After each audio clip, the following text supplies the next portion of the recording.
fallopian tube, so I come on like you're supposed to. But I ain't never gonna go viral, so what does it matter anyway? I don't even know what viral means, but good to see you here this evening. Thank you for joining us. Marvin and Gloria got home this afternoon, but they didn't want to get out and do too much tonight with Brother Marvin's condition. He's doing remarkably well, it appears. And it's funny, Sunday I said that they was going to take his heart out and throw it again in the wall and then pick it up, shock it a few times and throw it back in and hope that worked. And some people were my sister-in-law got a little agitated because people were asking about Marvin's open heart surgery. So I don't know if it was, she's like, it's not a surgery, it's a procedure. They're going up through the veins. And I said, okay. But she was really upset with her brother. Her brother was calling it. Yeah. But they didn't fillet him or anything, which was a blessing.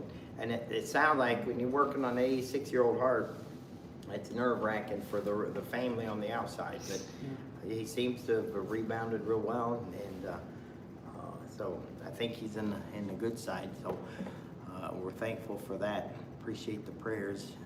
We have to pray for Brother Doug. He has his procedure tomorrow. I meant to read right tomorrow. He's already had it. No. They're putting the port in. They're putting a port in tomorrow, and then Thursday his wife has the arm. And I meant to call maybe after we're done here. I can reach out to him and get the details as to where and all that. But certainly keep praying for them. They're going through some pretty tough times right now. But pray for them. And then Everly was struggling with throwing up last night or today, one of the two. But so her and Lucy weren't able to come to the homeschool birthday party, or not birthday, Christmas party we had today. So that's kind of a bummer. Pray that real hard that everything settles out. They can come. I know Lucy wants to be in the play really bad. So and I think Miss Amanda wants her because it sounds like Lucy's, she's the little general for the Angels, so she's got them all marching around, and she likes a little power. It'll go to her head, and she'll start talking garbage. Now she can do that to Miles. She can yank at Miles. That's okay. Liam. What do they say? Like daughters, like mothers. Yeah. Something like that. But yeah, she and Liam always have a I don't want to say hate relationship, but it certainly is volatile. And it's gotten better a little bit over the years, but man, when they were both in the nursery, it was always fighting. Yeah, keep down the nursery. They were fighting. Keep down the nursery. They fought no matter what. Liam would walk by her and just throw his elbow out at her and keep walking. It's the same thing. It was funny to watch them in operation. They were funny. They've gotten a little better. Every once in a while they'll sit and talk to each other. It seems decent. Can't understand them, but it seems decent. I mean, can understand Lucy. Liam's kind of quiet, but anyway. It was good to have the other Brother Josh at church on Sunday, and he didn't come back Sunday night because, well, we did our damage Sunday morning. And I figured that as much, so I went at him hard Sunday morning. So I just figured every time I come, your kids get sick, so. yeah. Well, I meant to tell you, thanks to the defensive coordinator. Oh, he came from Penn State? Yeah. Oh, okay, good deal. He's supposed to be pretty good, I can tell. Yeah. But It don't matter. now we didn't embarrass. Did we embarrass your wife too much, or was she okay? I'm still recovering from the bruises, but Okay. yeah, it wasn't as bad as it could have been. Well, he told me it was her birthday. I mean, I was just going by what I was I told. believe I said, it's her birthday, you don't need to call her. You missed that part, didn't you? I just didn't hear the don't. I thought I heard call her out. Okay. Hey. She was only slightly embarrassed, but. Well, I know she put her coat. She put her coat. Some of you didn't see that. She put her coat clean over her face. That was funny. The Poor night thing. before, we had our couple Sunday school Christmas party, I got her a big cake and ice cream. Oh, so you embarrassed her. That really embarrassed me. Yeah, so you really got, Yeah. so she's You not, living dangerously. yeah. Well, and the pastor sang happy birthday to her. Oh. The Sunday before and a couple Sundays. Hi, Brother Steve. Good to see you. And, She only turned 40 months old. she's 40? She don't look 40. I mean, you look You're 65. cradle robber. It's a cradle robber. Now, that's what I told him. He looks 65. She looks 40. He drives a bus. Thank you. You're thinking and eat off of me for a while. I appreciate it. Where's Josh? I texted. We need a good Josh here. I texted him coming in. I was gonna, because usually I just get a text a few minutes early and say I'm heading your way. I texted him heading your way, and he's no, don't. I'm in Nashville working, and then it next text before I could respond, he next texted against my will. His dad does is an independent contractor, and so sometimes he hog ties Josh to go help him. So against Josh's will. So. Well, we need a good Josh here more often, so. Well, yeah, I mean, give me a target. I have to get out of target to my wife. It's Christmas time. I need to get something other than coal this year. No, you already got yours. You're done. That's right, that guitar I got. The rest of my life, I've been, I keep forgetting that. So I got my good gift, so I don't have to I heard a be. new, and this guy said that she ate coal and turned into a diamond real quick.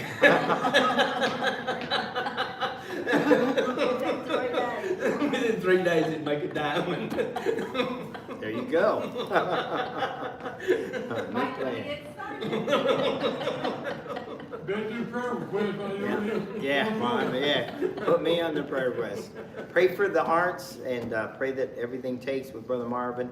He's got about what they say, 3 to 6 months. They're going to keep him on the blood thinner. That's why we did the procedure but they can't. This is supposed to alleviate the clots, but it won't happen right away until the device gets completely implanted. So just pray that everything continues to go as scheduled and he can get off those blood thinners. But everything seems his heart, the beating is as nice and normal, which he hadn't had as long as I've known him. So that's really good. That ablation was supposed to tend to that need. So hopefully everything is in place and we're good. And then I mentioned Doug. Pray for Doug and Kelly as they go through a couple of procedures over the next few days. Pray for Arnetti and Joe. They'll be flying in on Friday morning. I talked to Nettie last night, and she's excited about it. I don't think Joe's ever been excited about anything ever.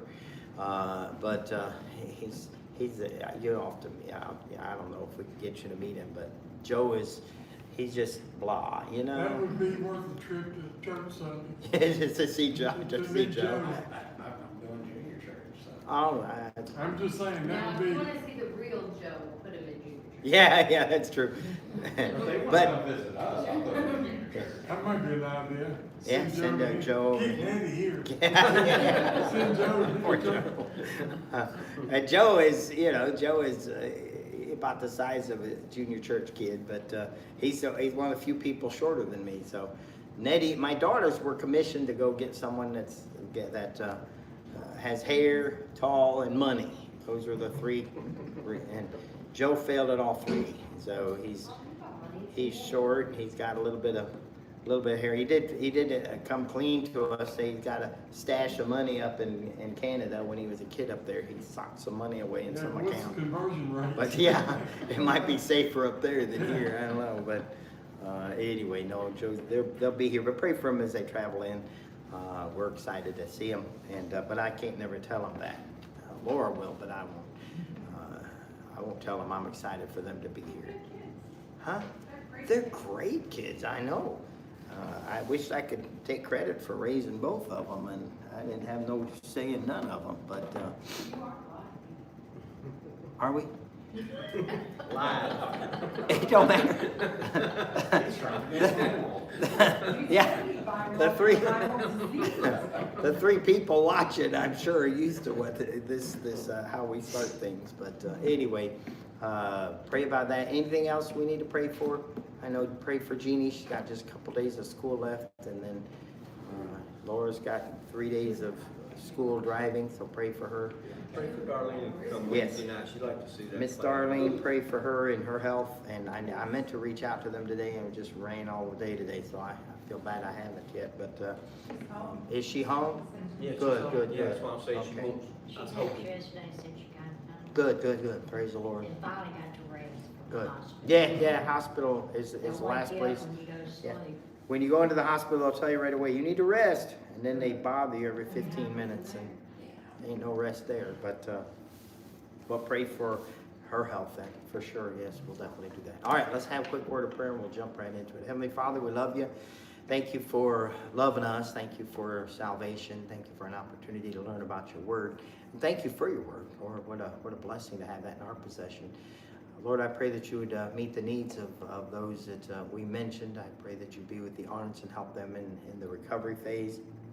Help everything to go proper with Brother Marvin, and just help everything calm down in his heart. Pray that you be with Doug and Kelly, Lord. Both of them have procedures the next few days. I pray that you'd meet their needs, calm their nerves and emotions, I'm sure, as they're heading into both situations. Meet the needs. I pray that you'd be with Miss Darlene, Lord. Work it out where she can be here. That certainly would be a blessing to have her here on Wednesday for our kids' play. And just continue to bless her. And then, Lord, we do ask you to be with Nettie and Joe as they travel. I'm sure many other people will be traveling over Christmas holidays. Bless them and keep them safe. Help us to learn something here tonight. In Jesus' name, amen. Amen. All right. I'm going to try to transition. I did want to start. Did anyone have any questions based on what I know we took a hiatus from Revelation, so it seems, and bounced over to Matthew 24. I hope that made sense, and I don't know the logic and the timing of when we did the bounce, but we did it midst the trumpets, or I call it angels with the trumpets, just because I think the angels get the short end. No one knows about the angels, just know about the trumpets. So, anyway, we did after chapter 8. And I just, by virtue of talk, go over chapter 8 a little bit and then back into chapter 9, just to give us an overview.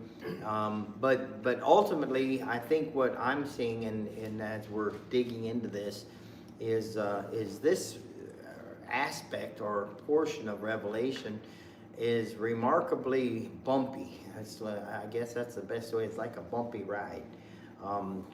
What's happening when? I don't know. I mean, I really don't. And I try to get, in fact, you'll see as we go in here, I try to make some connections. And a lot of times, again, like I said before, I use verbiage. I am bouncing around and seeing what other people have said about it or stuff, and just to get a feel for where they've taken it. And sometimes I change what I'm doing to, wow, that makes sense. But sometimes, most of the time, I'm just kind of going through it and just highlighting things. I told Laura today I quit working on it about an hour, maybe an hour and a half before class time on purpose. I don't look at it or anything, mainly because if I look at it much, I want to change stuff, because there's just like that, and probably that's why I'm more frustrated in Revelation than any of the other studies we've had, because it's kind of all over the board. And Laura and I was kind of not fussing, but just talking about that. And she's like, well, I said, I'm probably doing a horrible job with this, which I probably am. And I don't know anyone that could finish this book and say, I did a good job with that, because they don't know. But honestly, and she said it probably best, maybe it'll encourage us to dig into it, whoever the us is. And all of us can kind of dig a little more and say, oh, that I think that connects there. And that's cool. I think it connects there. It might. Who knows? But we're going to kind of look through some of this and see really what's going on as we're getting out of chapter 8 into chapter 9. We're going to see judgment kind of hit the high gear, and it's going to get progressively more and more harsh as the judgment goes, and some of the chapter 9 is all over the place, and so if when we finish this, you're not leaving here thinking, well, but it might tie into something that I learned over here. Probably didn't read through it, because as we read through it, you're going to see there's places I had to stop myself in some instances and try to move on in the chapter, just because I knew I would end up tying too many things together. So bear with us as we go through, or me as we go through this, and like I said, I would go buy a good book by a good author on the book of Revelation. I'd tell you one, but I don't know that I know one that I could say, hey, this guy wrote a good book on Revelation. A lot of them are good. Probably a bunch of them are good. It's just, it's hard to figure because it's so much of it's hypothetical.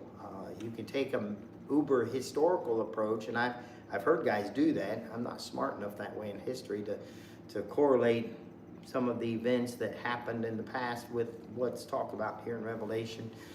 There are some guys that do that with a real good, fertile historical mind. You can do that.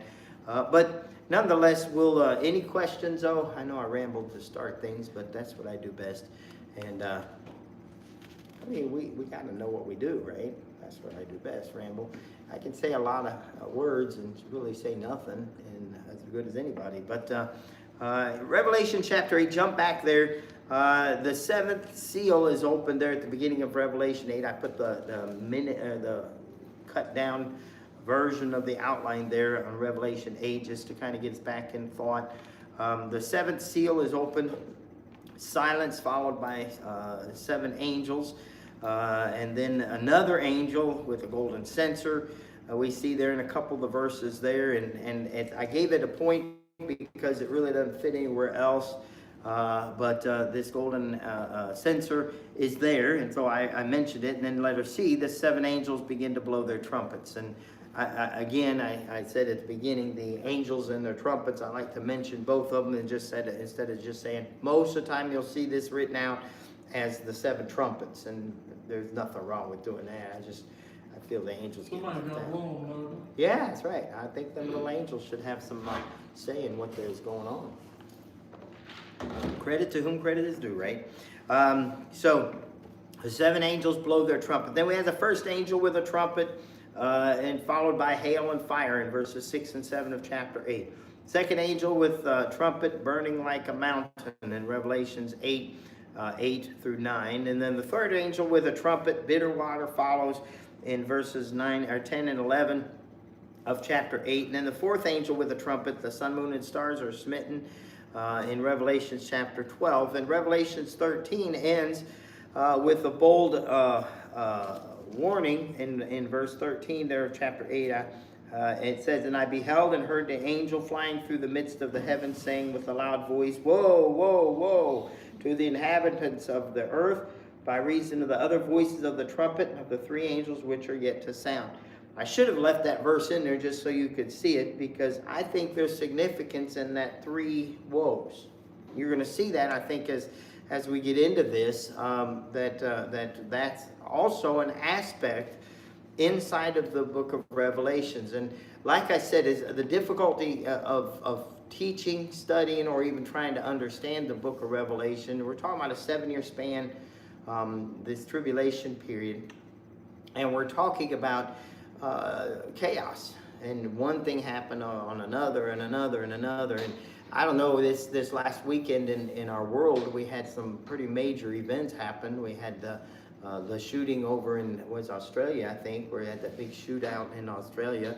And then in California, you had Rob Reiner and his wife killed by their son. And what a bizarre story that is. And sad story, remarkably sad. And then what was the other thing? The college. Brown College. And the shooting there. And so And I don't know if you've had this problem, when things like that, major things happen, I pay attention to the news just so I can stay current. Usually I'll pop on the news for a little bit in the evening, just try to make sure I keep in touch with the world. But if something major's going on, I like to see if there's things going on. The one at Brown College is surprising. Now, we're 4 days removed from the shooting, and they still have no suspect. They really have no connection to anybody. And they've sent out a surveillance. Just can't identify him. Yeah, they got a surveillance video, and somehow dude's face isn't on. As many cameras as in this world, how all that happened and he's not on there. And apparently, And now's not a good time to commit a crime. no, They it's gonna not. get you. Yeah, They they're gonna gonna get look and find you, They're gonna and get this guy too.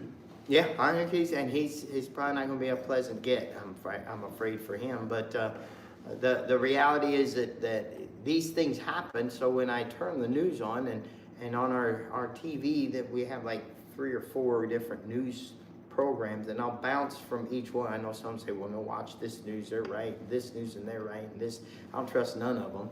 But I figure if I add them all together and divide it by 2, and then divide that by 2, I almost get to where maybe the truth might lie. So so anyway, I'm popping from channel to channel, and there's stories, and I'll be honest, it's confusing. You know, especially if my wife gets mad at me, you channel surf through the news programs, you're not sure which story you're currently on. Are you on this murder, or this shooting here, where are we at now? And then so all this chaos it seems to go on, and so I can kind of, in my mind, I view that as what's going on in the book of Revelation.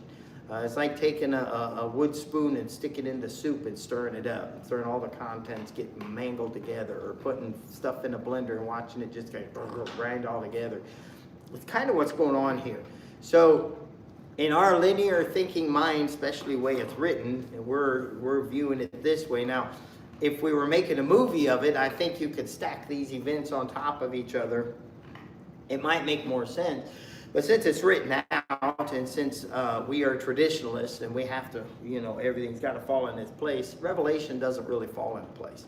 Revelation just is. And it's kind of like I tell people, it's like jazz music. You ever listen to jazz?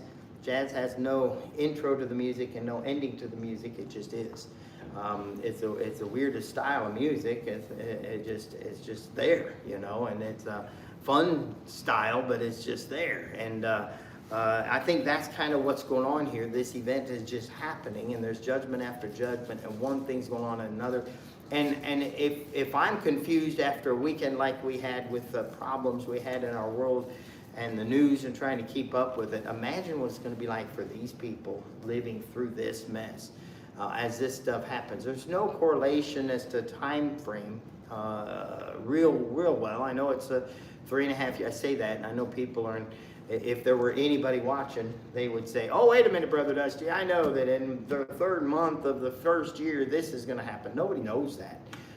There isn't any documentation. I know some guys try to figure all that out, but you can try, but you really can't. It's stacked up, stirred up, messed up, and it makes it hard as we're reading it, because some things are here, and then it seems like the same thing is here a few verses later, or maybe even a chapter later, and trying to make a correlation there. Like I said, a lot of it's just mixed up, and so that's what makes this to me much more challenging to try. Like I said, to try to teach. That's why I'm not teaching it. We're just talking about it. That's because you have to know something when you're teaching, and I don't know nothing. So, but here in Revelation chapter 9, verses 1 through 21. We see in the first verse, and the 5th angel sounded, and so I got the fifth angel with a trumpet. That's a number 5 there. So the 5th angel sounded, and I saw a star fall from heaven unto the earth, and to him was given the key of the bottomless pit. Now, who is the star that fell from heaven unto the earth, and to whom was given the key of the bottomless pit? Now, Jesus. a lot of people, they're yes and no. I don't know. So that's where I'm going with it. Jesus fits in that because who has the key to the bottomless pit? Well, we know Jesus does because Jesus took it. He controls that. And so he's got that. Okay, star fallen from heaven. Well, that sounds like Lucifer when he was kicked out. So you'll see some theologians will say this is the devil that's fallen from heaven and unto the earth, and that's what it's alluding to. But it seems like it's happening with the church there, with John, the representative of the church up there. It seems to be happening then. I'm pretty confident the devil's not going to be up in heaven during that time. I just really am. God's lashing out judgment. It's not like the devil can hide from God, but I don't think the devil cares to be by God at this point. And really, when Mama was mad, I didn't want to be in the same house with her. I was outside finding something to do because if Mom was on a rampage, I left as soon as I could get out. I remember when we... There's no sense, I'm sorry. Go ahead. There's no sense in him being in heaven because there's nothing up there that he can control, work with, Yes. approve of, or anything. And the church is there. So at this time, it's party time, if you will, up in heaven for the church. So we're up there and we've had our party, and now God's lashing out judgment. And I think you're right. I really do. I have a hard time putting the devil there. And I say that because that really does nullify a lot of the teaching you'll see on this passage, because a lot of teachers will say that's the devil. As we go through it, you'll see I can understand why they would say that, but I don't think it's the devil. And this is more, here we are. I didn't write this stuff down. This is just in my head. I don't think it's Jesus, and this is why, because Jesus is up in heaven controlling everything there. But Jesus had a bunch of angels. We know he has the keys to the bottomless pit. I believe he probably handed them off to another angel. That's You know, very it's just, easily be an angel. yes, and Michael or Gabriel or whoever. George, Angel George. I don't think there's angels named George. All the We Georges I don't know. need to get close to the bottom. We know about all the Our church. Get close. He'll fall right But anyway, so honestly, I can't put who it is. I don't think it's the devil. I think logically that doesn't compute at all in my head. And then Jesus is up there with the church, and we're with, if you study the Bible out, Jesus promises that we'll be with him. We, the church, will be with him forever. Now, if we're with him, and he goes down to, when he comes to the earth on his white horse, who's with him? The church. Why? Because we're going to be with him forever. So if we're with him in his presence, then if he comes down during the tribulation, that means we're coming down, right? I mean, logicking it out. So I really don't think it's Jesus. But he fits that description very well. But it's logic that he would have handed the key. Yes. To a trusted angel, and he's got his angels bouncing in and out. So that's why I think this is. Like brother, what's your name? The other Josh. Other Josh. He said we were talking about who's the angel and the beast and all, and well, it's just a beast. Yeah. Okay, just a beast. Okay, we'll call it just a beast, or it's just an angel. Yeah, just an angel. So I think it's just an angel. He's not given a name. A lot of times that happens in the Bible. And so, again, I'm sure there are some doctors of theology that would fuss with me. Many would not like that. Well, this has got to be the devil. And you'll see later on why they say that. And later on you'll say, maybe it is. And honestly, maybe it is, but it really doesn't make sense, because why would Jesus hand the keys back to the keys of the bottomless pit to the devil? And why would the devil be in heaven? Those two questions in my head are answered pretty clearly. That during this time, devil's doing no part of heaven. He's lost, and he realizes he's lost. His time is short. He knows it's short. He's wanting to terrorize as much as he can. He ain't gonna be in heaven. And Jesus wouldn't hand the keys to the bottomless pit that he went. The Bible describes in the first chapter that he went down and took. So none of that makes sense. Now I didn't go into that in here right now. What good would the bottomless pit be? Mm-hmm. So he's got to maintain possession. Yeah, he's maintaining. Jesus is going to maintain possession. He's going to give it to obviously a trusted angel, and have him do what he's having done here. That's my opinion. So verse 1, and it's taking us 30 minutes to get through it. But that's anyway. I wanted to lay that down just because so much of the teaching here says this is the devil right away. It's the devil, you know, the star that's fallen from heaven, and Lucifer, the angel of light, had to have fallen from heaven, and that's what it's. I don't think he's reaching back here. It's. I don't think it is. Not in this instance. So that's my take on that. You go with it. And then in the Bible, and verse 2 says, he opened the bottomless pit. That word pit, I looked it up, or those two words together, bottomless pit, simply means the abyss. The abyss. When I worked over at Circle K, I would call the refrigerator, because you go in, it's dark and dreary, half the lights didn't work half the time, and I'm stocking stuff, it's cold and dreary. I would call it the abyss. That's what I would tell the boss when I went in. I said, I'm going to the abyss to put my hour in. And yeah, and so the and what abyss means, I looked up the word abyss, and it means deep bottomless pit. If you look that word abyss up in I think the Webster's 1828, there rose a smoke out of the pit, and the smoke the smoke of a great furnace, and the sun and the air were darkened by reason of the smoke of the pit. Now, there are going to be people that everyone tries to figure out where's hell, where's heaven. Nobody knows, and nobody does. And people will theorize. Now, to me, one of the best explanations of the bottomless pit means there's no bottom. If it's here on Earth, because obviously it's affecting the sun and the moon, so I'm suspecting it's on Earth. Maybe it's on a different planet, but it seems like it would be on Earth. If it's on Earth, the only way that if we had a bottomless pit on the Earth, you could have a hole through the whole Earth, north and south, but it wouldn't be a bottomless pit because you'd run into the one or the other. In the best explanation I ever heard, I think, was that it's something that spins around like this, and the Earth spins this way. We know, maybe God will change that. Earth spins this way, and so if you have a pit, you just kind of falling in that hole, and you're being gravity fed in the hole. But if the Earth is spinning, you're just kind of spinning in the hole. Now, so I don't know, but if you're in a bottomless pit, that means nothing. You never touch bottom. And just thinking of that, if you've ever fallen, of course we're fearful, especially at my age, of the landing, but we fully expect to land because we kind of like being on the land. Be very unnerving. My son called this afternoon, actually sent a picture out. He had going around a person's house to spray bug spray, and he this time he goes around first. He makes a lap around the house with a web brush, they call it, and it's nothing more than fluffy brushes on a stick.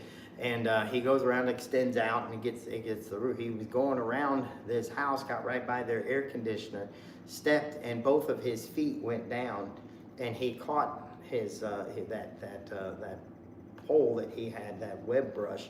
He caught it. Yeah, he caught himself somehow. He didn't explain how. And then he takes a picture, and it's a significant hole. And he does it. I said, well, did you touch the bottom of it? No, Dad. It was kind of unnerving. And he got looking at it, and where he dropped the grass down, he could look in there. And he went and told the homeowner, and Tennessee is horrible with these sinkholes. They pop everywhere. Sam's guessing that's what happened. And Sam said, Dad, it's bad for them because it goes up underneath part of the air conditioner, and it looks like up underneath their house. They're going to have to get someone out to do something about that. Because 20,000-30,000 in filling up the concrete or whatever, jacking it up and propping it up, and then finding the bedrock and linking to it. So, Sam was like, Dad, that's scary, you know, and it is. If you've ever had a fall where you think you're falling, and yeah, that's unnerving. Could you imagine if you're falling in? Because the Bible describes hell, especially after that you're cast into the lake of fire, and then you're cast into this bottomless pit. I've fallen where I can't get up. Yeah. I ain't never fallen where And I not landed. Didn't hit. So not only do we have the fire and brimstone of hell, that's concerning enough, and all the screaming and agony that's going on, you're constantly falling. I don't know about you, but that's just a horrible. It's got to be a horrible. Not able to grab nothing for an eternity. Now, and I may be getting ahead of myself here. Are the people that fall in the bottomless pit, are they later cast into hell? Like, Actually, it's backwards. You got it backwards. They're thrown into hell initially, and then they're thrown in the bottomless pit forever and ever. So the second death, they're going in, the bottomless pit, and then they're there forever and ever. So after the great white throne, and we'll see that, I think, more clearly as we get there. They're in the lake of fire now. They'll be brought up and judged, and then they're cast into the bottomless pit. And that, I'm just telling you, I'm in my head trying to figure out this, the hot side I'd probably be okay with because I don't like to be cold. But the falling part, not so much. And, well, It's not like it's 90 degrees, like it is, Yeah, you're gonna have more than one bead of sweat. I think Don't look at me. And that secret that you use. yeah, ain't gonna be enough. Just think of that, the stench. Who would have thought that? But sulfur. The thing that I think bothers me the most about hell is not the thought of the heat and all that, but it's the worm that never dies. Yeah. So all the stuff we have wrong with us Yeah. constantly hurting. Yeah, and I've heard people's theories on the worm. I've heard it be in the mind. It never stops. And you can think of all those times somebody gave you an opportunity. The aches and pains of this life get to go with you. The burning and that burning rich man just sensation. wanted a drop of water. Yeah. The thirst. He I never mean, could get it. to me, it sounds like agony. Why anyone would reject Well, God's yeah. gift, I don't get A it. feeling that I've always had, if it's cold in here, eventually you're gonna get used to it. Now you're gonna enjoy it, no, but when you We get can used adjust to it, yeah. If you're in fire, sure, the first 10, 15 minutes you're in it, it's gonna hurt. But don't over a period of time, you get used to it. That may be. I don't know. You know. Maybe it may be. But I don't know how I could get used to. That's where probably my biggest thing in the heat thing, or even the screaming thing. I can eventually turn it out, I would think. But the fallen thing, not too keen on. And then the worm dieth not. If it is our memory, thinking of all those. Oh my goodness, that would make you crazy. Talk about being stir crazy.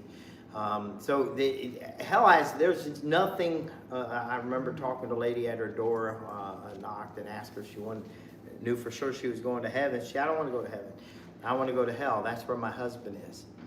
And I said, well, I know that's your theory on it, but that's not really the way hell is described in the Bible. And she shut the door on me right away, of course. But You're not gonna it's go down there and hold hands. yeah, she thinks she's going down there and have a romantic relationship with her husband in a bottomless pit you can't see because it's total darkness.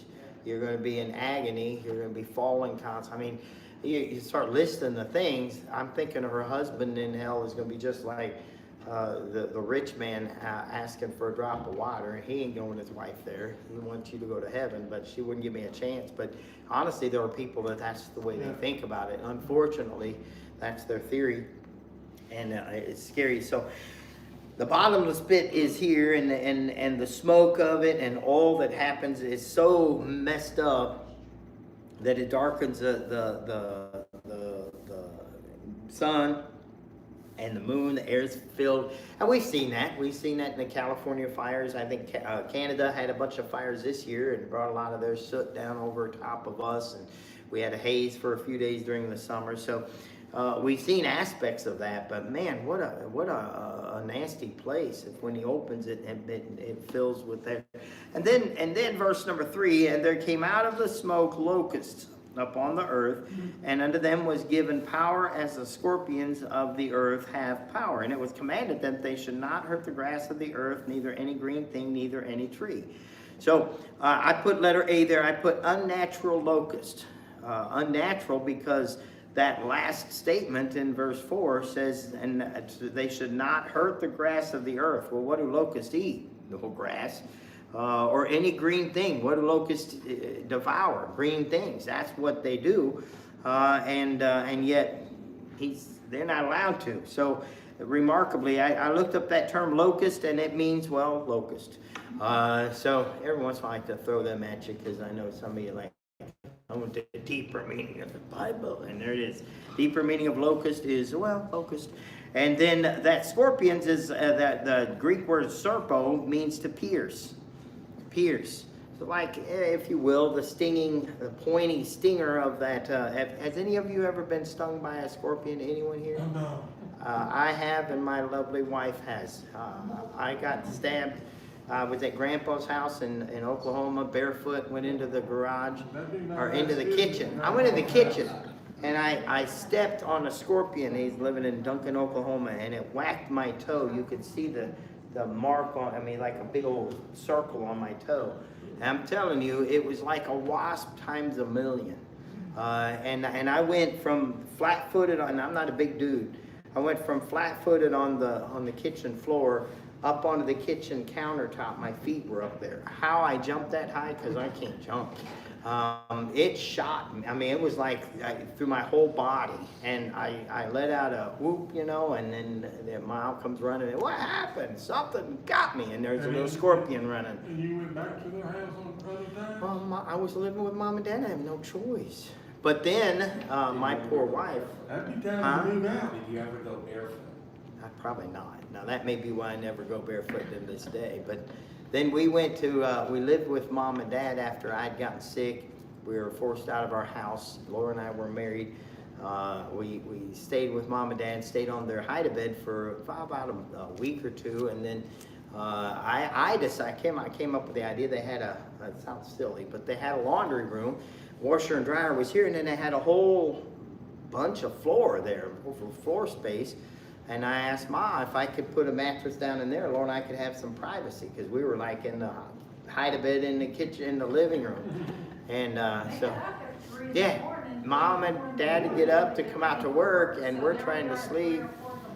Yeah, and Mom is not, I love her, but she ain't quiet in the morning. Holy smoke. And she'd come out clanking and banging, and Dad had to have full cooked meal and coffee and everything. And so it was, yeah, kind of, and they couldn't do any of that in the dark, so they flicked the light on. Well, the whole place lit up, so it was not fun. So I put a mattress on the floor in the, well, one night.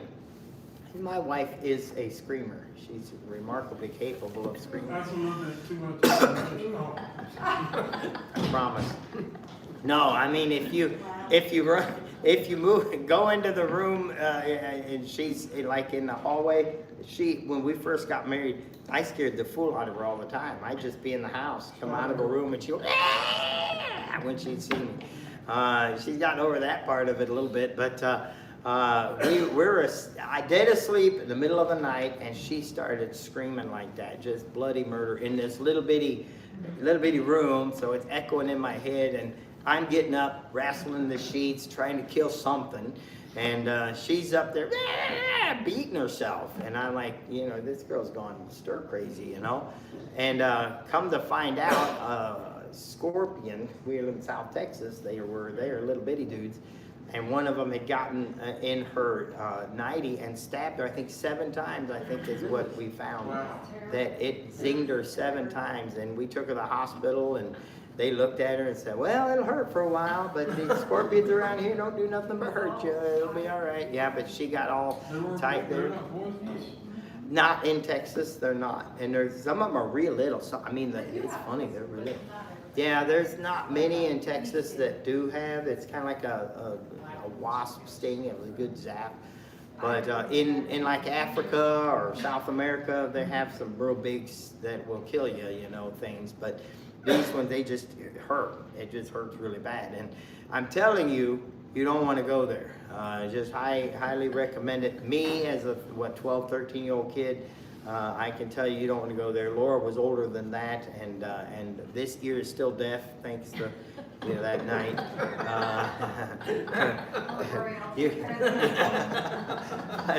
But seriously, this world is falling. We think, man, the world's falling apart. It's really falling apart here. What we're experiencing is just bumps in the road. This is falling apart. where a locust comes out, and locust, if you've ever watched the old movies, Little House on the Prairie, they had one or two of the episodes where the locusts come over and it's eat up the whole fields and everything, and that's what they did. And when they come over, the Midwest area especially, but when they come over, it was like a cloud and you couldn't see through it. Closest thing I ever was in Minnesota, and they're called mayflies up there is what we call them. They came out, and mayflies in Minnesota are big. Down here they're real little dudes, but they're like the little dudes, only bigger in Minnesota. And they just came over, and you could see them. It's like clouds going over the sky, and they didn't make the noise like locusts do, but you could see them in the air, and they came and they were there for just a little bit, and then they were gone. It was weird and eerie to live through it. The locusts are big. Some of them 4, 5, 6 inches. Some of them, especially in the Middle East, and they're big creatures. And when they come, they travel like that, big groups like that. And so we're talking about these locusts that if you see them, you leave only because you don't get hit in the head with them, because they're hard as a rock and they're flying and all that stuff, but they don't do anything to you but maybe thunk you in the head. They're eating all your greenery. Here, these ones aren't eating any greenery. Instead, they're coming along and they're engineered with a tail that's going to shock you. Now, some people, I was talking, I think that's one of the questions I asked Dr. Fittis when we had our class. I asked him, because I've always described it, and it might be, it could be like, in my brain, it's like if, the airplanes that we have now in the military, that'll go along and then all of a sudden they're shooting streams of fire out. Maybe he's talking about that, and how would John explain that to a bunch of people that have never seen an airplane? And maybe that's what's going on. He's going to correlate it with bugs, and that may be what he's talking about. Or as Dr. Fittis, I call him that. Brother Fittis, he don't like that name a whole lot, but he's a real doctor. Did you know that? He's a doctor of theology. He's a smart dude. But he says, I think God makes a new bug, and maybe he's right, Picture of Yes, how you think it might look. And so interesting stuff. How, I don't know, it looks, it don't sound like anything fun to me. But they're not allowed to touch any, but look in verse 4b, but only those men which have not the seal of God in their forehead. So letter B, I put the seal of God. Now that's interesting. We've heard about the seal of God before. And that's why I'm hearkening back to, because I think it's critical. In other words, they're coming to hurt dudes that are walking on this earth. They're going to sting them and hurt them. They're not going to eat any of the greenery. They're just going to hit dudes with this scorpion stuff. They're zipping and zapping on them. Revelation 7 verses 2 through 4, we see this seal of God in verse number 2. Then I saw another angel ascending from the east, having the seal of the living God. He cried with a loud voice to the 4 angels to whom it was given to hurt the earth and the sea, saying, hurt not the earth, neither the sea nor the trees, till we have sealed the servants of our God in their foreheads. And I heard the number of them which were sealed, and there were sealed 144,000 of all the tribes of the children of Israel. We talked about that a few weeks ago. This seal of the 144,000. What is that seal? I don't know. Except for if you bump ahead to Revelations 14:1, you'll find, and the Bible says, I looked, and lo, a lamb stood on the Mount Sinai, and with him 144,000 having, notice what it says, his Father's name written in their foreheads. That to me sounds like the seal of God. The 144,000 have God's name stamped on their head. Now, it's probably not what we know as G-O-D that we would say, or it's probably the Hebrew, I would think. I'm just guessing. Like on the cross.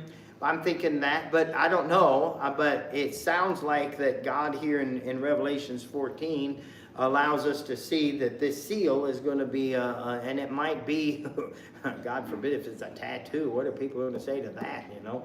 Baptists will fall out if you do that, but I don't know what else he's going to mark them with. I don't know if it's there's going to be a rise on their forehead or something on their forehead that identifies them as God's people. And so it's kind of interesting. And I got looking on this marking and signing. And we're taking a rabbit trail in Ezekiel chapter 9. And we're going to read through this. I read through the whole chapter, and I didn't copy the whole chapter, but it came pretty close. After a while, because I kept finding more, and it seems to describe this event. Now, maybe it does, maybe it doesn't. Again, I was doing some research, and terminology seems to link up. And I actually was reading the latter part of the verse, verses 4 through 11, and then I got reading the first part of the verse, and it seemed to all make sense. So anyway. Let me read the first two verses, and then we'll read verses 4 through, and you can go back and read I should have put verse 3 down there, at least to keep the flow going, but I didn't. And it said, he cried also in mine ear with a loud voice, saying, cause them that have charge over the city to draw near, and every man with his destroying weapon in his hand. Behold, 6 men came from the way in the higher gate that lieth toward the north, and every man a slaughter weapon in his hand. One man among them was clothed with linen, with writer's inkhorn by his side, and they went in and stood beside the brazen altar. It's kind of interesting, the mention of the brazen altar. We know what that is. It's the altar of sacrifice there, right before, or first thing you come to, where it pictures the cross, if you will. And then verse 4, and the Lord said unto him, go through the midst of the city, through the midst of Jerusalem, set a mark on the foreheads of the men and sigh, and that cry for all the abomination that be done in the midst thereof. And so it sounds like these 144 are people that are really upset with the condition of their country or nation, if you will. Verse 5, and to the others he said, in mine heart, or my hearing, go after him through the city, and smite, let your eyes spare, neither have ye pity. Slay utterly old and young, both maids and little children and women, but come not near any man upon whom is this mark. And begin at my sanctuary. Then they began at the ancient men which were before the house. And he said unto them, defile the house, and fill the courts with slain. Go ye forth. And they went forth and slew in the city. And came to pass, while they were slaying them, that I was left. And I fell upon my face and cried, Ah, Lord God, wilt thou destroy all the residue of Israel in thy pouring out of thy fury upon Jerusalem?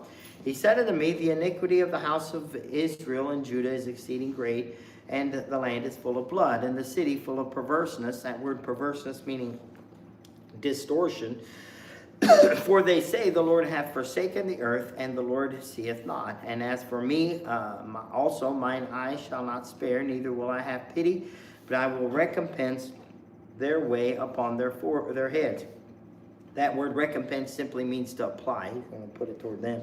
And behold, the man clothed with linen, which had the inkhorn by his side, reported the manner, say, I've done as thou hast commanded me. Now, to me, it sounds very similar to what's going here, but not completely, because here we're seeing the slaying, if you will, of these people. God's not really having this go on in this instance, but man, the correlation was there, and I thought I'd write that down. And like I said before, there's plenty of places you can go with this, so go running with it. And we should come back in a year and have a time where you show me your notes and I'll show you mine, and we'll see where we end up. But and then there's, I put letter C, a length of time. Verse number 5, to them it was given that they should not kill them, but that they should be tormented 5 months. So they're not killing them in this story. Now, Ezekiel, they're being slain. But in the story in Revelation, they're not. So is there a correlation? Maybe, maybe not. Maybe I'm taking too many liberties. I don't know. In time, we're going to find that is the what happens. But the length of time should be tormented 5 months. The Jewish calendar is 30 days, so 5 months would be 150 days. And I put in parentheses there something interesting. I put it, in my mind, it links it to the flood. What's the correlation there? I don't know, except the flood was God's judgment. Genesis chapter 7, I put 17, 18, and verse 24. And the flood was 40 days upon the earth. The waters increased and bare up the ark. It was lifted above the earth, and waters prevailed and increased greatly upon the earth. The ark went upon the face of the waters, and the waters prevailed upon the earth 150 days. To you and I, these connections to the Old Testament, only because we've studied our Bible, can we make that correlation to what makes sense. But the Jewish community knows this. Like the back of their hand, they know this information about the flood. They know this information about different events that happened in Jewish, what we would call lore or study. We're not connected like they are. They are connected, and they carry it on, and they teach their children these things. And so these facts would be known. So when this is happening, in the time that it happens, it's going to start making connections to those that are left. It's going to. And I really think that not only is, and we've talked about how I believe that the people are going to see a bunch of people leaving. They're going to run to their Bibles, try to figure this stuff out. And as they're going to their Bible, they're going to find these New Testament, Old Testament connections. They start reading the book of Revelation. They see, okay, and even before any of this is happening, they're reading it because it might be early right after the rapture, and they see 150 days and this judgment. Boy, that's just like God judged us in the flood. And they're going to make those connections. We might not, unless we really get in and study our Bible, but they will know it. The common knowledge amongst them would be. And so I really think that's why I mentioned it, just because I think it's significant that God in Revelations makes a lot of connections back to the Old Testament, because God wants Israel to know that he's legit. When he did write the book of Revelation, that we, the church, have been trying to point Israel to, and we say, hey, look at the book of Revelations. You guys are going to be okay, but you're going to have a bumpy ride.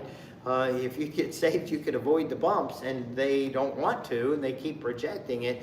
When they go back to Revelation, and I really think that as they start digging in the book of Revelation early, right after the rapture, right when things start getting yucky in the earth, they're going to see some of this stuff and say, wait a minute, maybe those Christian people were right. And I think a lot of them will get saved just by virtue of studying. Their curiosity will take them to where, this thing of New Testament they were talking about that they've always bad-mouthed us for believing. And I think they'll come to a realization. Many of them may get saved even before they run into the 144,000, but they'll be going around preaching as they will, and they're going to be trying to aim and say, look at Revelations, y'all. It's saying it's going to be God said it here, and it's just like it was in the flood days. It's the same thing. And so to me, that's significant, because I can see that those Jewish people making that connection start saying, wow, maybe there is more to this, and start believing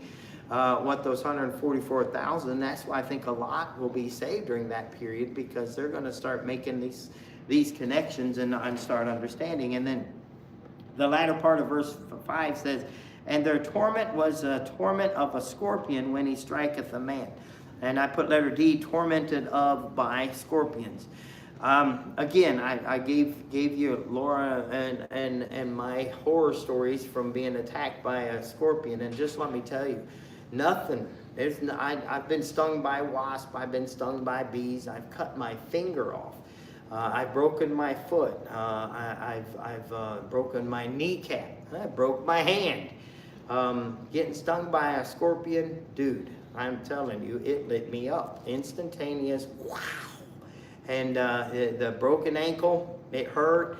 I went, ow. I turned around, I was okay. It was okay. I tried to step on the fool thing. I shouldn't have done that. But things we learn after the fact. But the kneecap, I walked on it to the house, and I hobbled on it to the doctor. And they said, you didn't walk in here, did you? Yeah. You shouldn't have. Well, oops. But, what do you do? And you shouldn't have shaken hands with people that broke hand. I know, but I did. You do these things, but when you get shot by a scorpion, you don't do nothing but react to being shot by the scorpion. I mean, there's no process anywhere other than, dude, something's up. Then I put this here in Ezekiel chapter 2 just because to me it gives a connection to why would God lash out like this? Why is God so agitated or angry with Israel? And Ezekiel chapter 2, I think, adds to that, verses 6 and 7. And thou, son of man, be not afraid of them, neither be afraid of their words, though briars and thorns be with thee, and thou dost dwell among scorpions. See the mention of scorpions? I thought, well, that makes a connection as I read more about it. Be not afraid of their words, nor be dismayed at their looks, though they be a rebellious house. That word rebellious means bitterness. Boy, I wish I had time to get into that. You know what? That's really the root of rebellion is bitterness. We get bitter at God, bitter at parents, bitter at a loved one, bitter at a spouse, whatever. You have a problem with them. Your brain starts to dwell on that problem. We don't fix or try to go about fixing that problem, communicating. Sometimes we can't. There's no opportunity to communicate about it. Sometimes we're cut off, whatever. But bitterness arises with that, and I stress over and over again, let's try to overlook. Everyone's got flaws, everyone's got faults. Let's realize that. The person we married is not perfect, because the person that they married is definitely not perfect. And I think sometimes we don't see that. We think we're perfect and they're messed up, which I know is pretty close in my world. But truth is that we know it's not, and that's goofy to even think that way, but yet we do, and that's what causes this friction that we seem to have in many cases because of bitterness. So they be a rebellious heart, verse 7, and thou shalt speak my word unto them, whether they will hear or whether they will forbear. That word forbear meaning fail to hear, for they are most rebellious. And I put this statement down here just because I thought it was applicable. This seems to implicate that the looks along with behavior of Israel classifies them as rebellious. It's not just, and you all know what I'm talking about. You've seen people that are just angry. And I've seen people, I've met a lot of people. A couple of weeks ago, I met a guy and told him I was from the church. I don't go to church. I got hurt at the church. I'll never go to church. Well, obviously, bitterness was oozing out of him because he had whatever had happened to him in the past. And I even tried to encourage him and just let him know. I said, people are people. And we don't go to church because of the people. We need to go to church for the God of the people.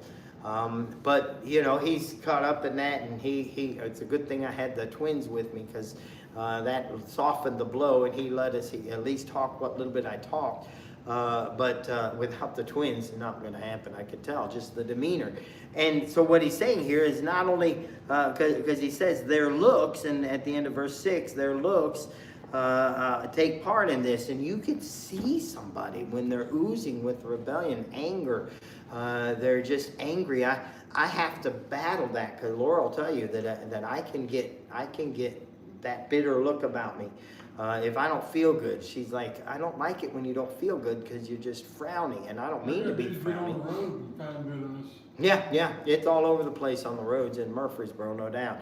But so I think I just put that in there mainly so we would think, don't let bitterness pop up, and don't let it, if you get mad, I've said this before in the church, if you get mad at our church, I am not an imposing individual. You can come talk to me. I will talk to anybody about anything. I've had people leave the church, and then I found out through the grapevine why they left the church. You know what? I found out through letters or text. I guess that's the way we do it now.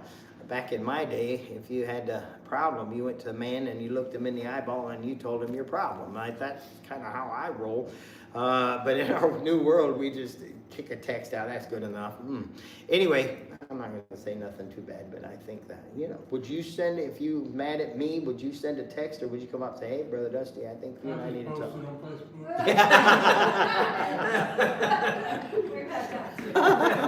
Yeah, I forgot Facebook. You got a specific page for it. Now you got your TikTok now. So, I don't It's do no just, TikTok. but honestly, we've had people leave our church over bitterness, and they've gotten bitter. And sometimes they've gotten bitter at somebody else in the church, not even me. But they're mad because that person still comes to our church. And my logic is, well, the best place for that person, if they got a problem, is in the church house. Don't kick them out of a church house they're going to. Just pray that God will work on their hearts. And I flat out tell people that. If you have aught against somebody in the church, pray really hard for them. If they irritate you, stay away from them. But you don't need to quit coming to church. There's enough hiding spots. You don't have to go up and bosom buddy somebody. I mean, I had some. Yeah, put a couple of pews between you at least. Yeah, at least 2 or 3. But I had some people coming up to me after I preached on forgiveness and bitterness, and they were real curious. They were in real. I know some of the issues they'd had, and it wasn't in our church.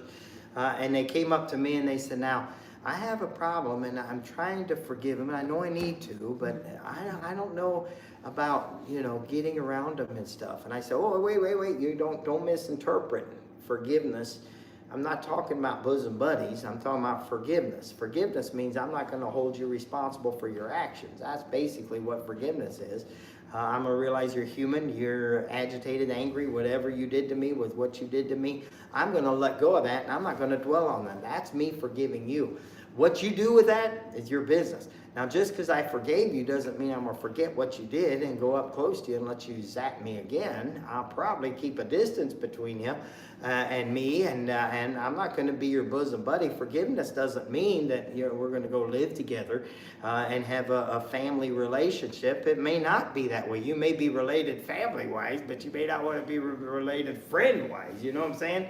And that's, I think sometimes we misinterpret that. We think, well, then we're supposed to be cuddle buddies. No, you don't have to be cuddle buddies with somebody you're not keen on. You can pray for them. You can forgive them. And I know some people, every time I see that person's face, it just fires me up inside. That's bitterness. You get rid of that, because that eats you up from the inside out. And I think that's a good lesson for a life lesson in that. So we don't want to do that too long in Revelation. That hits too close to home. Let's go ahead and beat up everyone else. All right, letter E. No death allowed. This has to be one of the worst punishments that's occurring in this phase. Verse number 6, and in those days shall men seek death, and shall not find it, and shall desire to die, and death shall flee from them. Think of that just for a little bit. These critters are stinging you, and they're making you want to die. And and I'm just guessing, because I know humanity, if they want to die, there are ways that one can go about trying. But here God's saying they ain't going to be allowed to die. Well, there's times that you're in so much pain you wish you was dead. You wish you was dead. Been there, done that. And that's a legit spot. There's no doubt. I mean, in the human mind. But even if you wish you were dead, so much so that you try to act upon that, from what this is saying, that ain't even going to work. And I said it before, that I've wished I was dead before, but I've never gotten the gun to take the shot, because I know I would get myself just bad enough to where I'd be miserable. Be worse off Yeah, than you were. yeah. They take a bunch of pills and they bring me back to life, and my tongue would be laying down all the time or something stupid, and I'd have to live with that. So it's just better, God will take care of you. Take me with him. Stomach, they had cut it open. Yeah, they cut it open and Then it'd you say got back on the together. slab. It's not slab, Yeah. it's Kind of stout, huh? It's stout. So, but anyway, no death is allowed. Death can flee from it. I jumped over to Isaiah chapter 2 here in verse 19 through 21. Look what it says. They shall go into the holes of the rocks and into the caves of the earth in the fear of the Lord and for the glory of his majesty, when he ariseth to shake terribly the earth. In that day a man shall cast his idols of silver, his idols of gold, which they made each one for himself to worship, to the moles and to the bats, to go into the clefts of the rock and into the tops of the ragged rocks, for fear of the Lord and for the glory of his majesty, when he ariseth to shake terribly the earth. To me, that makes sense. That I would go, if there's bugs out there zapping me, I'm going to do my best to avoid them. going into caves and in the hills and finding a way to get away from these critters. These critters that are manufactured, locusts are manufactured, their purpose is to eat grass. That's their job. These ones don't eat grass, they just torture human beings. And just think about that for a little bit. That's got to be the way mosquitoes are programmed. Torture human beings. Remember the cartoons where the locusts or army soldiers had Yeah, little hats. helmets on? Yep. That's what we're talking about. And it's funny you mention that because letter F says the locusts are described. And then I put in parentheses, Miss Gloria mentioned it last week, but a link to the 10 plagues of Egypt. And there are. It's impossible to not see that, these links. But here he gives a further description on these locusts. And so I've said it before, often God writes the Bible and he gives a description and then he bounces to a different description. So, or I guess more detailed. He gives an overview and then gives a detail. Here's some of the detail. Verse 7, the shapes of the locusts were like unto horses prepared unto battle. That sounds like what Brother Steve was mentioning. I jumped over to Joel because you can't talk about locusts without talking about the book of Joel.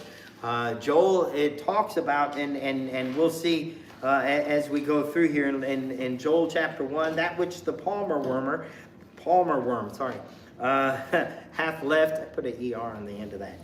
The locust hath eaten, and that which the locust hath left hath the cankerworm eaten. That which the cankerworm hath left hath the caterpillar eaten. If you study that out, each one of those are different phases a locust goes through. So it's a life cycle of the locust. It's just destructive, the whole thing, from being an egg and popping open and the pupa and all that thing. Those phases they go through are destructive, and they're eating everything. Chapter 2 and verse 4 says the appearance of them is as the appearance of a horse, as horsemen, so shall they run. Jump down to verse 25, same chapter in Joel. And I will restore unto you the years the locust hath eaten, the cankerworm, the caterpillar, and the palmer worm. Again, wormer. And look what that last statement is in that. And I built a whole sermon on this years and years ago. We built a whole vacation Bible school on this. It says these critters, God refers to them, my great army, which I sent among you. We did. I was the bug man, and we were talking about killing bugs and different phases of bugs. Funny that Sam ended up in the bug killing business. But God here is calling him His great army. And that was funny. I preached that sermon. After I preached that sermon, Miss Darlene caught me after Sunday. That was a Sunday night, I believe, and she's like, I think I know what we're going to do for Vacation Bible School. And that's when the bug man was birthed, and we had the bug man. Brother Larry got a square, those pages, the size of a page, but it's a magnifying lens, and he got one of them, and he built a frame around it. I think we got it around here somewhere. And if you hold it up to your face fills that whole rectangle. It is so funny. You look like a blockhead. It's awesome. So I would pull it up here, and I put this funny little bug hat on, and because at that time all my kids were little in junior church and Vacation Bible School, and I couldn't fool Sam and Jeannie. They were too old and figured out who I was. Nettie, I could fool. And so Nettie, after Vacation Bible School, she would come up and she'd say, "You're the bug man." "No, I'm not." "Yes, you are." "No, I'm not." She would argue all the way home. That whole week, "You're the bug man." "No, I'm not." And it was, I was in my office, or I was gone, and she's, "You were, I saw you." She would get, she'd get mad at me. It was awesome. That verse that says, fathers, provoke not your children to anger. I'm not sure I'd adhered to that one real good, because stirring Nettie up is a blast. And then Exodus chapter 10, 4-6. "Else if thou refuse to let my people go," and this is hearkening back to the Egypt, "Behold, tomorrow I'll bring locusts unto thy coast, and they shall cover the face of the earth, and one cannot be able to see the earth, and they shall eat the residue of that which is escaped, which remaineth unto you from the hail and from that, and shall eat every tree which groweth for you out of the field, and they shall fill thy house, and the houses of all thy servants, and the houses of all the Egyptians which neither thy father nor thy father's house or father's fathers have seen since that day that they were upon the earth unto this day. And he turned himself and went out from Pharaoh. And boy, I wish I had time to go through that, because Pharaoh gets an opportunity to shut him off early, and he does, and he says, go ahead and wait till tomorrow. That blows my mind when he says that. You know, Moses comes, are you done? Have you had enough? And Pharaoh's like, yeah, okay, I'll shut him off. When do you want him off? Tomorrow. Dude, what a dope he was. He just was a dope. But, man, if you teach junior church enough, you find out those little details of those stories. Verse, the latter part of verse number 7, and on their heads were as it were crowns like gold, and their faces are faces of men, and they had hair as the hair of women, and their teeth were as teeth of lions. Again, Joel chapter 2, here we're talking still about the locust. Verse 7, they shall run like mighty men, and shall climb the wall like men of war, and they shall march everyone on his way, and they shall break their ranks. So it's like an army. We're talking about verse 9. And they had breastplates, as it were, breastplates of iron, and the sound of their wings was as the sound of chariots of many horses running into battle. Joel chapter 2. Man, Joel is awesome. If you've never gotten into Joel, you need to read it. If you just put yourself there and picture all these bugs coming at you, and God's army, put the little helmets on them and a little breastplate on them and let them go to town. Man, you can have fun. Junior church, that's an awesome place to go. Verse 4, the appearance of them was as the appearance of horses and horsemen. So they shall run like the noise of chariots upon the top of mountains shall they leap, like the noise of a flame a fire that devoureth the stubble, as a strong people set into battle in array. Before their face the people shall be much pained, all faces shall gather blackness. Now I can't prove he's talking this passage here about these locusts that have the ability of scorpions, if he's talking about what Joel's talking about, but man, I have a hard time not seeing it there. And I'm sure that others would differ from what my theory is, but I think that's what Joel's talking about. I think God's given him some insight to what's fixing to happen. And again, I mentioned it earlier, but I went ahead and threw it on here just because it fit. Letter G, 5 months of torture.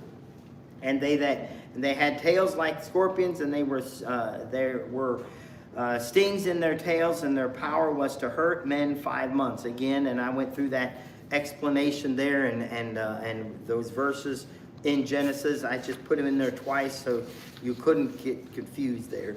But yeah, I think that's what's happening. But then look at verse number 11. So now let me just say this. I don't think there's two different periods of 5 months. I think this is an overview, and then he's honing in and giving more details, and he goes ahead and makes mention, hey, this is going to go on for 5 months after you give him more of the details. So I don't think it's a 10-month period. I think it's a 5-month period that he puts here. At what point does it start? I don't know. What point does it end? I don't know, but it's 150 days of misery. I'm certainly glad I'm in heaven during this time. I'm glad that I'm not having to run into the caves just for survival period. Verse number 11, and they had a king over them, which was an angel of the bottomless pit, whose name in the Hebrew tongue is Abaddon, but in the Greek tongue hath his name Apollyon. Now I'm going to give you the meanings of these two words. First word is a destroying angel. That Abaddon means a destroying angel. The word Apollyon means a destroyer. Both great descriptions of the devil. I have no problem saying the devil takes over this destruction, but I don't think the devil gets the key to the bottomless pit. I really think that the angel that comes and opens the bottomless pit is letting out the angel of the bottomless pit, which the devil would fit into that category. And I think that's what I think is happening. Now, like I said at the beginning, a lot of people, when they write on this, they'll say, well, the verse 1's angel has to be the devil. I don't think it has to be the devil. He's just got the key to the bottomless pit. He's going to open it. All this mess is going to come up and cause all this chaos. And old Smutty Face himself is going to come up and hang with the problem. Maybe it's one of the devil's imps that's down there already. I don't know. But I really don't think that the guy with the key to the bottomless pit is the same guy as verse 11, which is the angel of the bottomless pit. I think the angel of the bottomless pit is the devil, and that's clearly talking about the devil in my mind. I don't see any. I don't have a problem logicking it to that degree. Obviously, others see it differently, and that's fine. They may be right. I don't know. We'll be in heaven, and we can document it then. I won't document it. You can document it. I'm not a good writer. But I think, honestly, I think that's what's going on here, and I think the layout that kind of gives it. If you read somebody's writings and they go there and they say verse 1 is talking about the devil, I don't have a big problem with that, but in my brain, how it works, I can't see that being the devil. And so I wouldn't refer to it that, but you know, whatever. And then verse number 12, interesting verse, and if you, especially if you remember back to the last verse of chapter 8, verse 12 says, and one woe is past, and behold, there come two woes more hereafter. So this woe has something to do with all this. And woe is just a term of, you know, like, watch out, hey, look out, it's beware. That's the woe. It's kind of a, I don't even know how to describe it other than that. I mean, it's just, and that's the term he puts here. Revelations 8 and verse 13, and I beheld and heard an angel flying through the midst of heaven, saying with a loud voice, woe, woe, woe. That's the verse I'm referring to the inhabitants of the earth, and by reason of the other voices of the trumpets of the three angels which are yet to sound. And so there's three more angels. They're fixing to sound. He's saying these are the woes. That's the first woe in verse that we just looked at in verse number 12, and one woe is past. Revelation 11:14, the Bible says the second woe is past. We haven't talked about that yet, but we'll get into that. And so he's the next.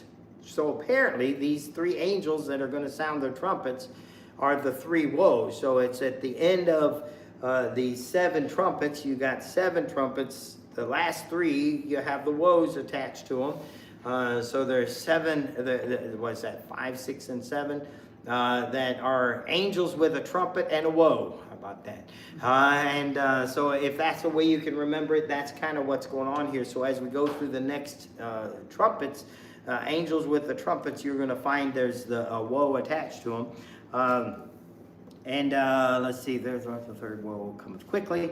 Revelations 12:12, therefore rejoice ye heavens, and ye that dwell in them. Woe to the inhabitants of the earth and of the sea, for the devil is come down unto you, having great wrath, because he knoweth that he hath but a short time. And so we'll get into that, of course, later. But this is chaos. What we're describing now, what God's describing to us, is utter chaos. And we want to figure it all out, where it's all going to happen and how it's all going to happen. I don't know that you can do that. You know, maybe you can if you have to really dig and study. It happens in all the world, not the United States, not Russia, the entire world. The entire world. There's So no Africa's state. going to be involved, South America, North America. I mean, it's everywhere. And people, honestly, in the midst of this, people are still getting saved. At least, praise the Lord, if you get saved, those zappers won't zap you. Can you imagine if you find out and you're like, well, I haven't been zapped by one of them. Why? Well, I trusted what those 144,000 people are telling me. Really? Where are they? Tell me what they told you. I'm going to believe that. I mean, there's some things that give you opportunity to make a decision and avoid. And I think, I mean, I said it Sunday, you know, we don't like to talk about hell. In fact, there's whole groups, churches that won't mention hell on purpose because they don't want to be offensive, but yet Bible talks about hell, and the reason I got saved because I don't go to hell. And if that's a deterrent, God gives us that deterrent to go into hell and gets us an opportunity to go to heaven. I'm going to take it. If there's torturous bugs on earth zapping other people, and even maybe zapped you once, and then you run across one of these people that has this mark and you ain't been zapped, tell me what you did so I don't want to be zapped again. So I'm thinking this is a form, if you will, of revival preaching. These bugs are doing their job. God's great army from Joel chapter 2 is doing a work on the people, just like, you know, we think so many things were bad and the persecution of the church was bad. but the persecution in the church in Jerusalem is what spread the church over the world like God intended. So sometimes God has to do things that looks and feels bad, but has a good result. And so some of this, I think, is if we open up, broaden our horizons of our view, we'll see that God's plan is a little bit bigger than what we think it is. And even the bad things, and we've talked about numerous times about the bad things we go through, though, yeah, it hurt, and it was not comfortable, and in my head it was bad, God makes good come of it. And so anyway, that's just me gabbing again. All right, where were we at? 6. The sixth angel with a trumpet. That's where we're at? Here we go. Well, good deal. We're doing all right. No, we're not. Verse 13, and the sixth angel sounded, and I heard a voice from the four horns of the golden altar, which is before the Lord. It's this golden altar. You guys know what the golden altar is? You remember that's the altar of incense. That's the one inside that is inside the Holy of Holies. So this is coming from, and it says altar of incense, which is before God. So this is the altar where the incense is going up, the prayers of the saints. That's what's happening here. Saying to the sixth angel, which had the trumpet, loose the four angels which were bound in the great river Euphrates. And I just put Genesis 2:14 just to show Euphrates is a part of the Bible from way back when. And then letter A under there, the four angels. It says the four angels were loosed, which were prepared, and that word prepared means to prepare for a day and for an hour, and a day and a month and a year for to slay a third part of the men. So now the killing's fixing to happen.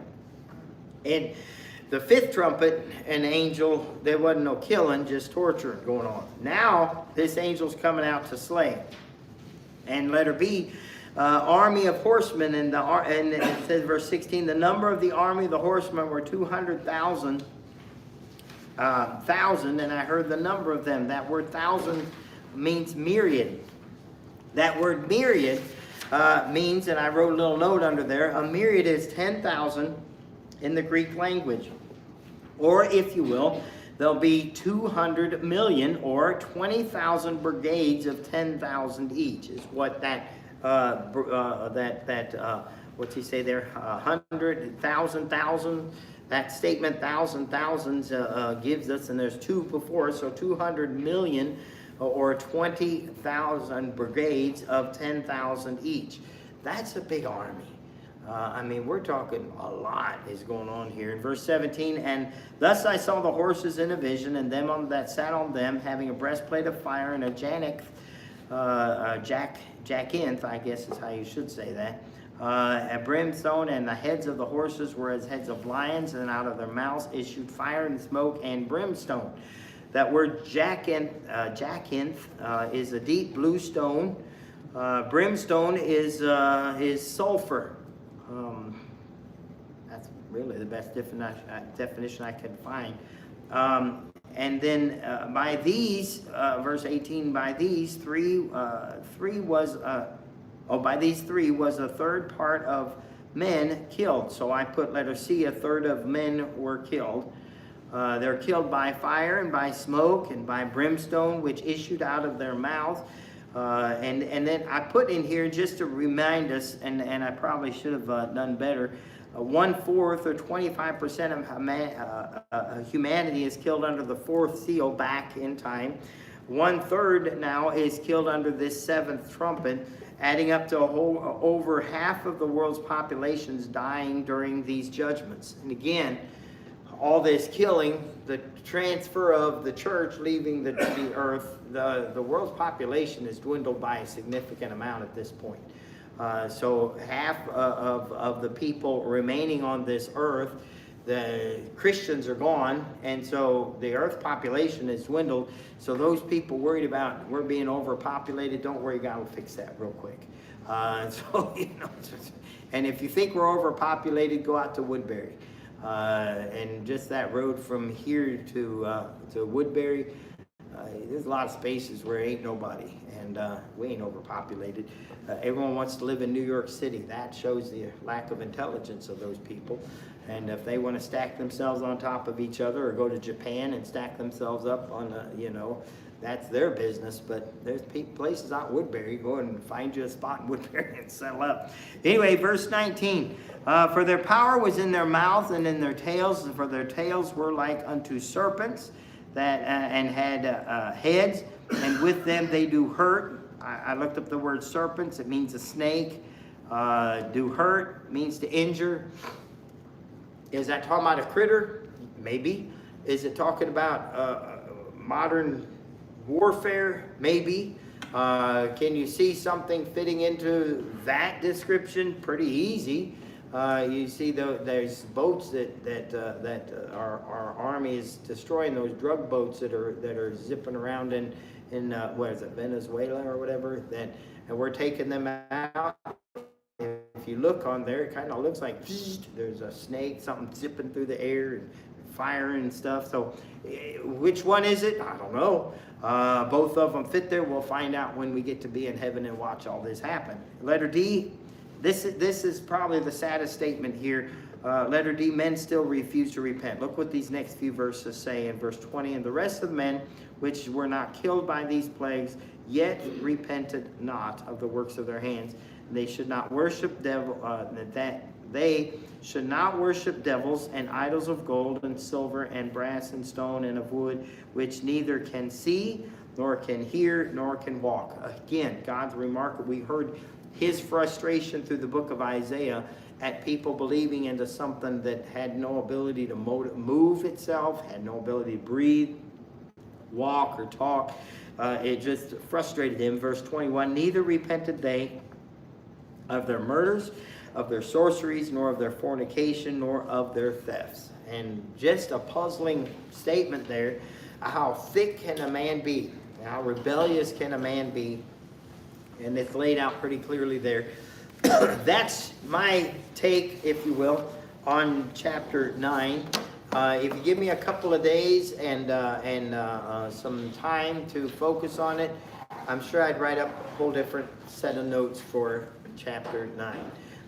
This is a remarkable study. Like I said, it's one of the best. Getting in the book of Revelation, you're bouncing all the way through the Bible just because our curiosity wants to know. Inquiring minds want to know, but in reality, we don't. But what we do know is pretty amazing. It's just remarkably amazing. So that's this now. We won't be gathered until I think the 6th. Isn't that what Laura said? I think it's the 6th of January. It'll be our next time to get together because holiday seasons are upon us. And so you can go with family and be gone, travel. I know that's hard to do. Get class in there, and plus no one's listening. They're waiting for what Santa Claus is bringing them, and I understand that. But we're going to take a hiatus for a couple of weeks. We'll get back to it.